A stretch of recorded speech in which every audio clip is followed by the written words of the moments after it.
Сенбе. Тағы да саламатсыздар ма, құрметті бірден бір оқу тобының ата-аналары, осы коронавируске байланысты қашықтықтан оқу дағдысына біз көштік. Міне, бір айдың турысы болып жатыр. Сіздердің тараптарыңыздан ата-аналар студенттермен, өзіңіздің балаңызбен, яғни қандай қарым-қатынастасыз, үнемі балаңызды қадағалап қарап отырасыз ба, сабақтарына көмектесіп отырасыз ба, немесе сабақтан бос уақытта балаңыз немен айналысады, және әдеби кітаптар оқисыздар ма, немесе бірлесіп отырып кино қарайсыздар ма, немесе үй жинауға көмектесуге, болмаса сырттың, мысалға ауылдық жерде тұратын балдарыңыз мал жайылымдарына көмектесе ма, мысалға балдарыңыз бос уақытын қалай тиімді өткізеді, және өзінің денсаулығына қалай жауап береді, өзінің жауапкершілігі қандай дәрежеде, яғни соны баланың бойына қалыптастырып отырсыздар ма? Бүгінгі ата-аналар жиналысының жалпы жоспары сол бағытта. Бала өз-өзіне жауап бере ала ма, яғни бос уақытында бала студент немен айналысады, және қызықты қандай кітаптар оқиды, немесе сізге қаншалықты қолқабыс етеді, яғни сізге қаншалықты өзінің көмек қолын соза алады сол бағытта.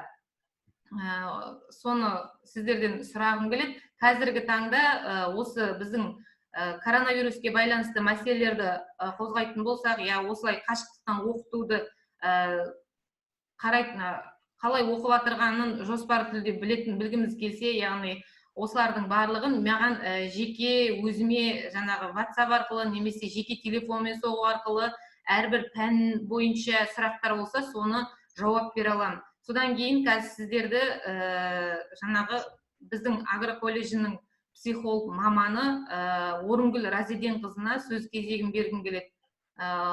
Осы маман ретінде сіздермен сөйлесіп, студенттерімізбен телефон арқылы, WhatsApp арқылы жеке қабылдауына жазылуға болады. Орынгүл Разиденқызы, сізге айтып өтсеңіз.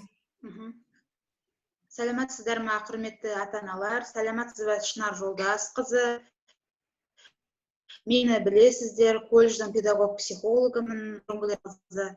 Енді қазіргі таңда балалар бізде қашықтықтан оқытып жатырмыз да. Сол бағытта ата-аналармен не үшін кездескім келді, не үшін сөйлескім келді. Қазір балаларыңыз өздеріңіздің қастарыңызда, былайша айтқанда, үйде.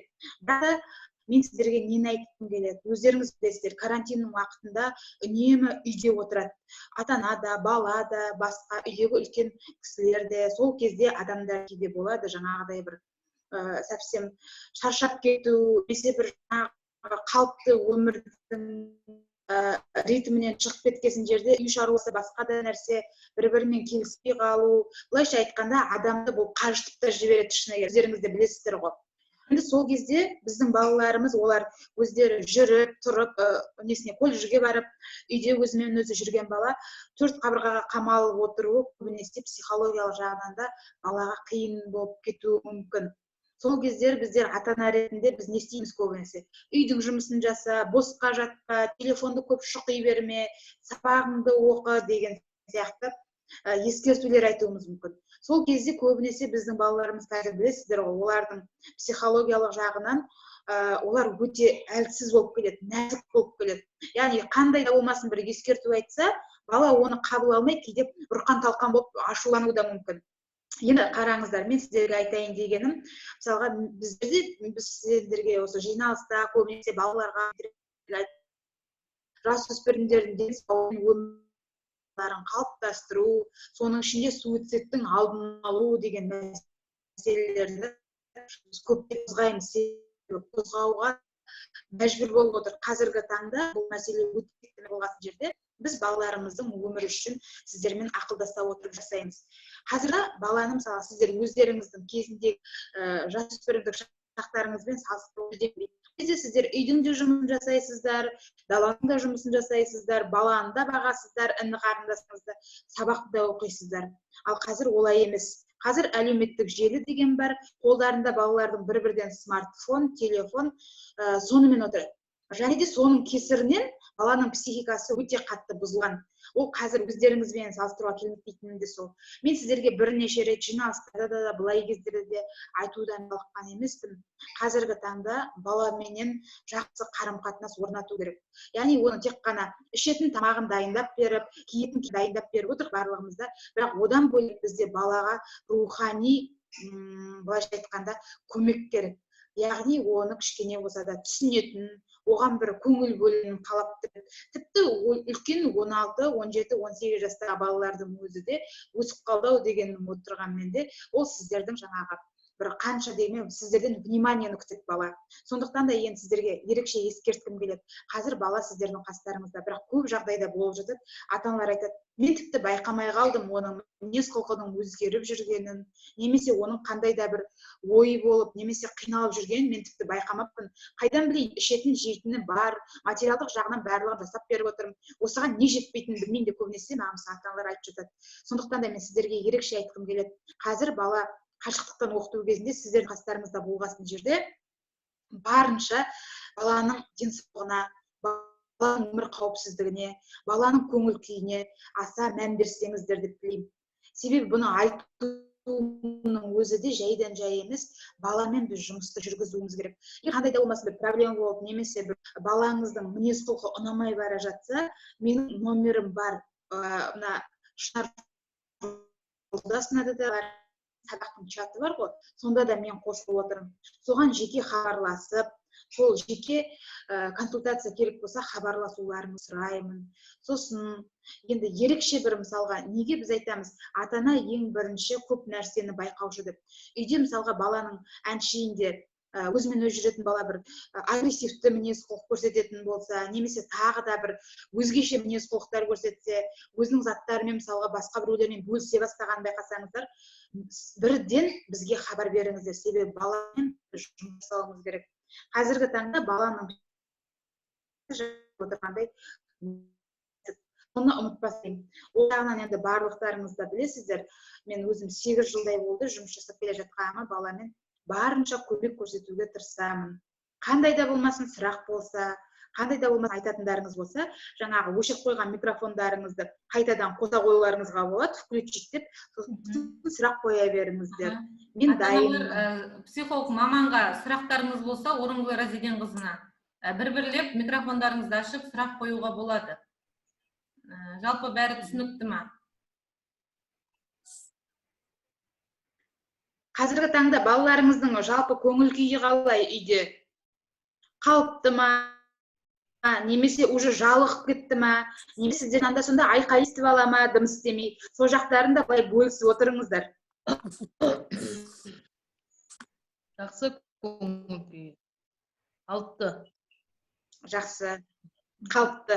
Енді көбінесе енді ата-ана болғасын сіздер жүректеріңіз сезеді ғой, бірақ та жаңағы айтқандай көбінесе жаңағы жұмыс, қаралас тіршілікпен жүргенде біз қой бала өсті ғой, әйтеуір өзінің қолы өзінің аузына жетеді деп мән бермей қаламыз ғой. Сондай жағдайлар болмасын деп айтып жатыр. Себебі көбінесе осындай жағдайдан біз қиындықтар туындап жатады да.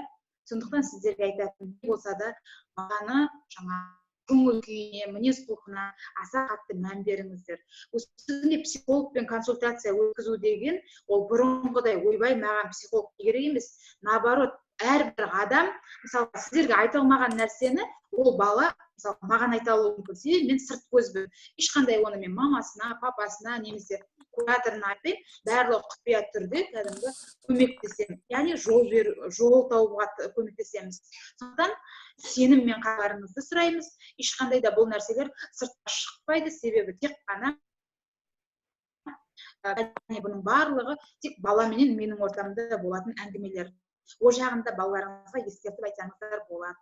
Қажет болса, Орынкүл апайларымыз бар ғой, соған хабарласыңыздар. Номерім бар деп айтып жатыр бізге деп. Бір жағдайлар болса, айтуларыңызға болады. Мен қарсы емеспін оған. Себебі баланың өмірі ол сізге де бізге де өте маңызды. Рахмет, Орынкүл Разиденқызы. Жалпы ата-аналар түсініп отырсыздар ғой, балаға тек қана киімін тауып беріп, немесе тамағын толықтай тауып беріп, үйде олай тек қана ол қарау біздің балаға аздық етеді, студенттерімізге. оған көңіл күйімізді арнауымыз керек, жаңағы мән беруіміз керек, аналық махаббатымызды төгуіміз керек. Үнемі болмағанмен жаңағы әбетте таңертең кешке бір шайдың басында жоқ болғанда 10-15 минут әңгімелесіп, қалайсың, достарыңмен сөйлесіп тұрасың ба, неге көңіл күйің жоқ, не жасағың келеді деген сияқты жақсы жылы қарым-қатынасты баламен орнатуымыз керек. Себебі бала сол арқылы кейде жаңағы шай ішіп отырып, әңгіме айтып отырып, сізге өзінің ойын айтып қалуы мүмкін. Сондықтан да баламен жылы қарым-қатынас орнатуымыз керек. Осындай мезгілде жаңағыдай бала оқшауланып қалмау керек студенттеріміз. Мысалға кейде ұрысып атамыз, бала болғасын ұрсамыз ғой, ана болғасын баламызға ұрсамыз, баламыз ренжіп жаңағы кейде бізге ренішін білдіріп атады. Сондай мезгілдерде бір арасына 5 минут, 10 минут салмай, бана баламызбен тіл табысуға, тезірек тіл табысуға жоспарланып, солай ойлап жүрейік. Сондықтан да сіздерге айтатындарымыз, осындай қиналып отырған сәтте, қашықтықтан оқыту басталып, ешқайға шығармай, жаңағы шығуға болмайды деп жатқан кезде, оның үстіне келіп, баламызға ұрсып, кішкене оқшаулап алмайық баламызды. Сіздерге бала мен жаңа ата-ана арасындағы қарым-қатынасты кішкене жақсырақ, тығызырақ байланыста болса деген үміттенеміз. Сіздердің сұрақтарыңыз болса, микрофондарыңызды ашып, жеке сұрақ қоюларыңызға болады. Маған сұрақтарыңыз болса, жаңағы пәндерге байланысты орындай алмай жүрген сабақтары болса, түсінбей жүрген сабақтары болса, немесе балдарыңыз өз-өзімен үндемей, ешкіммен сөйлеспей, тамақ ішпей, бұқшиып жатып алатын балдар болса, менің балам осындай еді деп, менің жеке телефоныма шығуға болады. Сондай сұрақтардың барлығына бүгінгі таңда біз жауап береміз.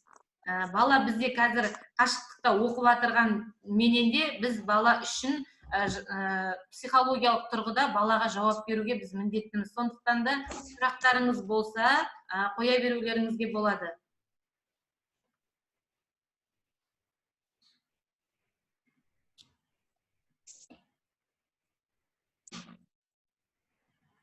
Сіздер ме ата-аналар? Шынар апай, сәлеметсіз бе? Кеше осы күндікте тест тапсырды осы балалар. Үлгерді ме екен? Барлық пәннен ағылшын. Түсінікті сұрағыңыз. Барлық пәннен тапсырды. Ол аттестация деп аталады, банағыдай айлық баға шығару деген, оның ешқандай да жаңағы стипендияға немесе банағы бағаларының екі алып қалуы ол ешқандай да әсер етпейді. Оған уайымдамаңыздар ешқайсыңызда. Ол жалпы тек жаңағы бағалау деп күнделікті тапсырманы орындап жүрма, бала жаңағы орындамай жүрма, жаңағы сосын сол өтіп отырған тарауларды бала меңгерді ма, дұрыс сол бағытта ғана болған тест. Оған аса көп уайымдаудың қажеті жоқ, уайымдамаңыздар. Сондықтан да банағы тесттен негізі барлығы 4-5 алып шықты. Енді арасында жаңа Платонсты ашып, үлгермей жабылып қалғандары бар, оның мәселесінде қайтадан шешіп, қайтадан тапсыруға біздер жаңағы күнделікті сабақ шығардық, мен де соны айтып едім арайлымға. Ілияс Мұхитовичпен сөйлесіп, қайтадан аштырып, банағы сабақ. Осы уақытында деген маған көмектеседі, сабағын оқиды. Енді әдеби кітаптар жоқ біздерде, енді карантинге байланысты қазір кітапхана жабық, неде ауылда. Үйде алып кітаптар жоқ, бірақ үйде бір газеттер бар, кеңжілік газеттер, соны арасында оқиды, екеуміз оқимыз. Дұрыс, енді сурет саламыз екеуміз. Өзіңіздің қыз баламен жақсы қарым-қатынасыңызды орнату үшін сол кездегі 13, 14, 16 жаста кезінде өзіңіз қандай болдыңыз? Сол кейіпке өзіңізді қойып, балаша сонымен қуанып, солай сөйлессеңіздер, ол өзінің ішкі ойын жақсы сізге айтып береді деп мен ойдамын. Менің өзімнің тәжірибем бойынша. Жалпы қызбен де, баламен де қазіргі таңда оларға өте көп не керек? Рухани сіздің көмегіңіз керек та, ол сізге қуанып та айта алу керек. Внимание көп керек. Сұрақтарыңыз бар ма тағы? Мына бүгін таңертең біздерде мына ауа райы жел болуына байланысты бірінші, екінші сабақта біздерде мына Wi-Fi ұстамады. Сондай ақаулар болады арасында. Біздердің Құлсарының районның ар жағында поселкеде тұрамыз ғой біздер. Сондай кішкене жаңағы танымаған уақытта бір құттай немен қарайларыңызды сұраймыз енді. Сіздер енді жаңа қалай тау жақта тұрамыз ғой поселкеде. Күннің жел болуына байланысты мына менің қызым таңертең 2 сабағына дұрыс қатыса алмаған сияқты. Себебі мына жел болған уақытта жел ұстамай қалады да мына нені Wi-Fi-ды. Иә, бұл енді интернет жүйесінің жай болуынан ғой. Сіздің де сұрағыңыз түсінікті болды. Иә, жалпы деген сабаққа қатыса алмағанда кешке қарай мысалға интернет жақсы ұстайды, мысалы 9-да, 8-де, 10-дарда бір жарты сағат қолы тисе, сол мұғалімге жаңағы несін жіберіп қоя берсін. Я болмаса менің куратор ретінде менің WhatsApp-ыма жіберсін, мен сол мұғалім, пән мұғалімімен сөйлесіп, соның WhatsApp-ына жіберіп отырамын. Міне күндіз 2 сабағыңызға қатыса алмап еді. Міне сізге енді интернет жүйесі енді ұстағасын, сізге енді қатысып жатыр деп, мен соның барлығын егжей тегжейлі пән мұғалімдеріне жеткізіп отырам. Оны уайымдамаңыздар. Тағы да қандай сұрақтарыңыз бар? Алыста жатқан жаңа бізде деген Нұрбол деген бала бар, бір сет ұстаса, бір сет ұстамайды деп, кеше папасы да, мамасы да соғып жатыр. Ол WhatsApp-пен жаңа сет ұстаған кезде тез-тез WhatsApp-пен мұғалімдерге банағы тапсырмаларын жіберіп алады екен. Кейде енді біз көмектесіп жібереміз, солай жаңағы бірлесіп жұмыс жасап жатыр. Былай қарап тұрғанда біздің жалпы бірден бір оқу тобынан ешқандай да жаңағы қатты қиналып, осылай бір қиналып жатырған студент жоқ ау деймін деп өзім есептеймін. Ата-аналар тарапынан бар ма деп сіздермен бүгінгі кездесуді сол бағытта ұйымдастырған болатынмын. Өздеріңіз қалай ойлайсыздар? Қатты қиындық туындап жатқан жоқ па сіздерге? Микрофондарыңызды алып жауап берсеңіздер. Алда тағы да экзамен бар ма балдарда? Жалпы ол алдағы болатын имтихандарды оны енді басшымен бірлесіп шешетін боламыз.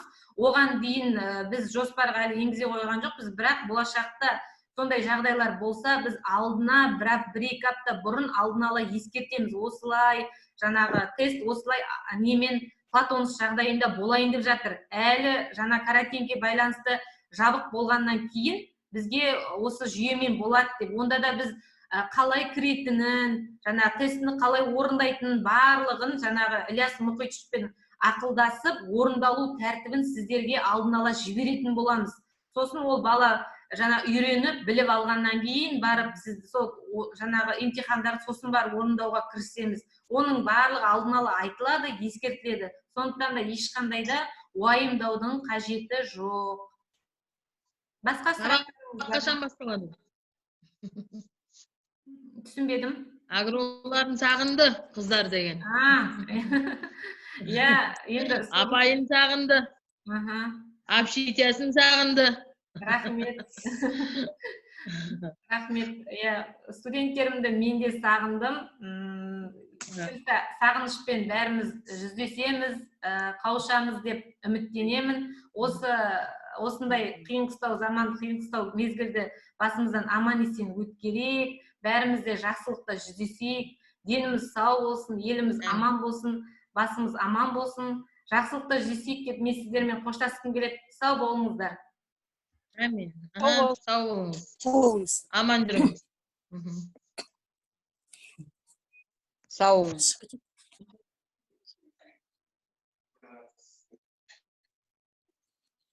Раушан.